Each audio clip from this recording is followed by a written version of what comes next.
Hi guys, welcome back to another GGF video review. Today we'll be checking out this new keyboard from TT Esports. It's the Poseidon mechanical gaming keyboard. It's got a blue backlit illumination, which is good to see. It also uses blue switches, so I'll go into the switches a little bit later on. I'll compare them, but the blue ones are tactile, precise, and they're clicky. And some people like them, some people don't, purely because of the fact that the release point is above the actuation point. But I'll show you some little animated photos of comparing maybe the brown and the black ones. We'll just have a look at the box now. Pretty straightforward for TT Esports. Really nice small box, which is good. We'll just have a look over with some info that's on here. So as I said before, blue switches. It's good for 50 million keystrokes, blue backlit. Like I said, it's got a disable Windows key function, which is good, and it's got N key rollover support. So that's pretty much it for that side. We'll just see what's on the back.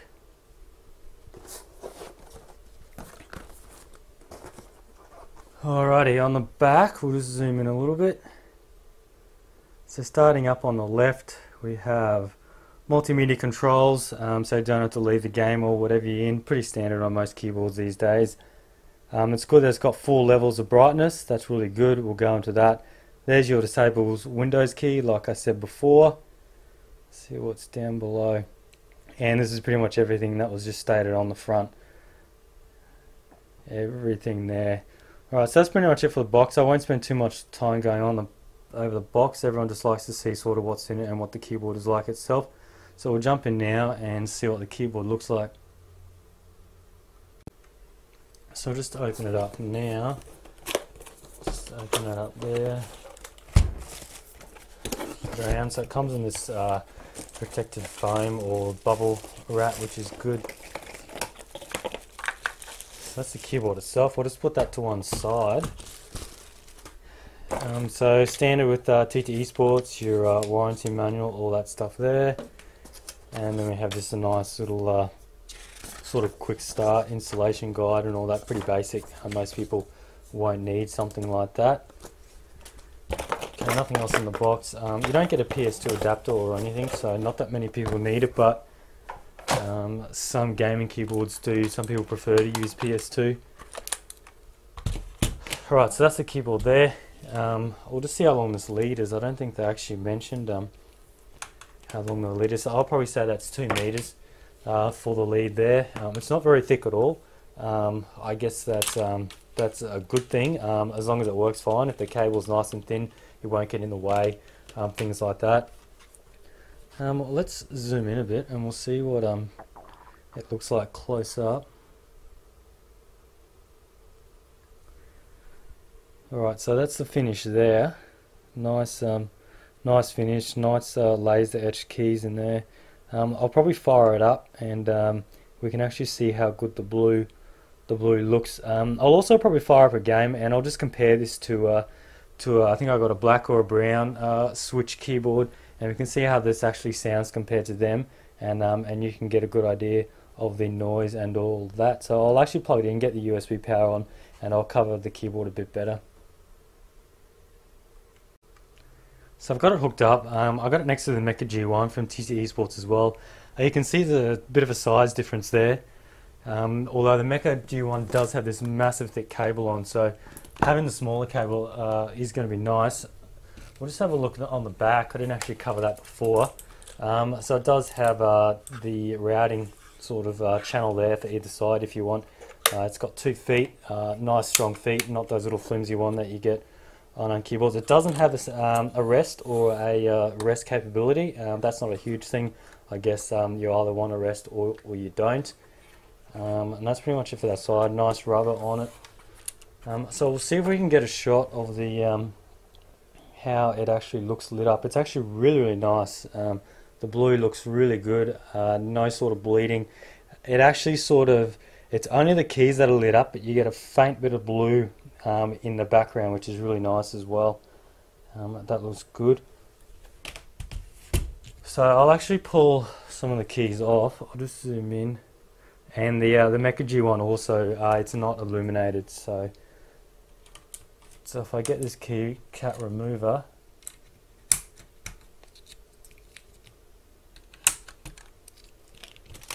So there's those two keyboards there.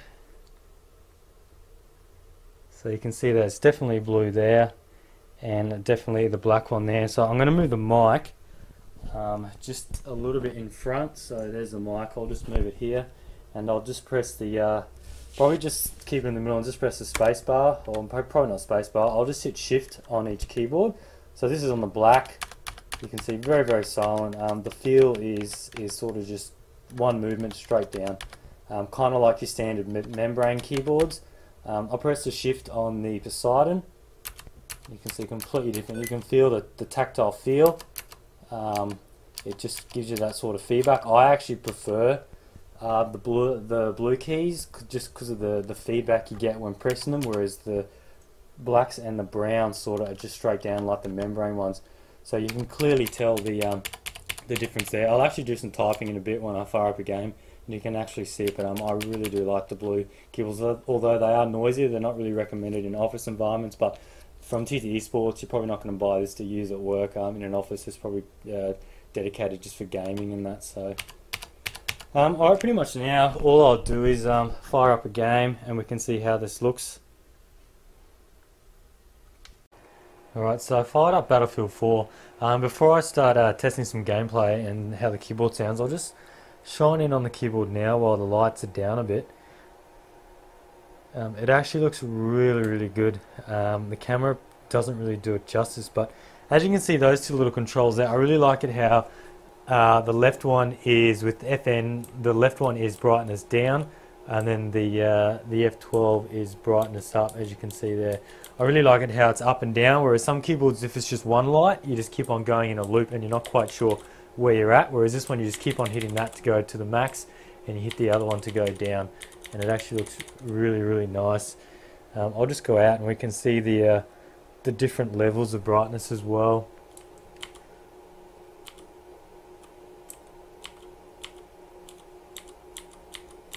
So they look really good.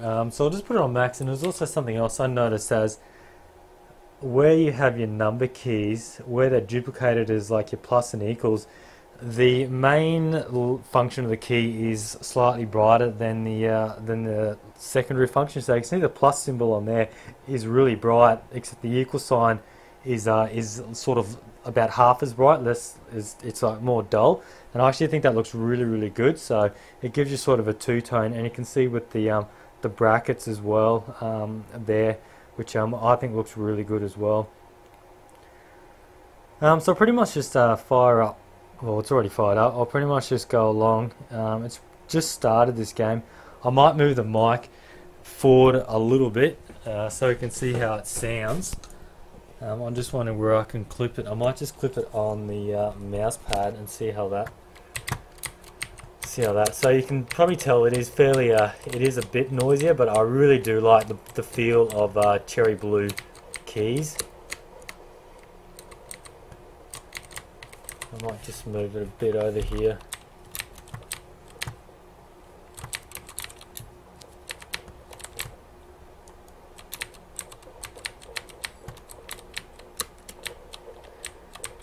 Whereas if I grab the other one with the black keys, so if I move that around, you just can't really hear it at all. And I must say, with the black keyboard, you just don't get the same type of feedback. Whereas when I'm using the blue switches on this one, you just get that really nice feedback.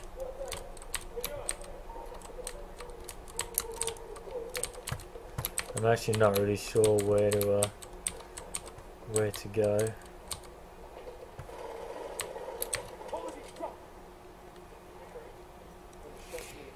But yeah, I think this keyboard is it's under $100. I think it's between the $90 to $100 range, which I must say is quite amazing for a keyboard like this. Mechanical, blue switches, and it is backlit as well. I'll just show you the. I actually just plug the mic back on. I'll just show you the Windows function lock. I didn't show you that before. So that's just it there. It's it doesn't light up, which is alright. It is white, so then it's kind of like a press in, press out. So that's locked. nothing's happening, and then you press it out and then you've got your Windows key available again, so that's really nice as well. I'll just go out a bit here and play some more of the game. I'm not sure if you can even see that, it might be too dark on the screen, but I am running this at Ultra, so I'll just move the mic back again. So yeah, this is the first time I played Battlefield. I am running it on Ultra with a 7970, so it's actually holding up at 50-60 frames, and this is at 2560 by 1080, so it's actually running pretty damn good. I'm just wondering when I can actually shoot.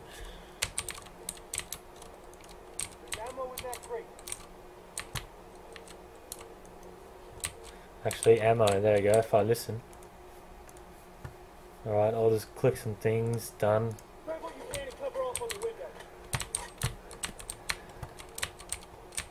Yeah, so as I was saying before, I think this is one of the cheapest mechanical keyboards I've ever actually on the market at the moment, and I'm really happy with it. It's a really nice feel, feels well, it looks great.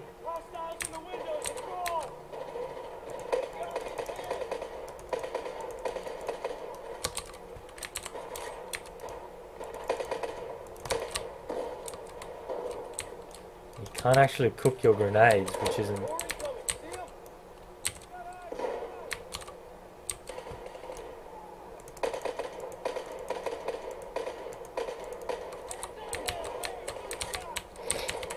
Also, this keyboard is a great size. I guess if you're taking this to LAN parties, it's not an enormous oversized thing. It'll fit in your bag, no worries. So, oh, come on.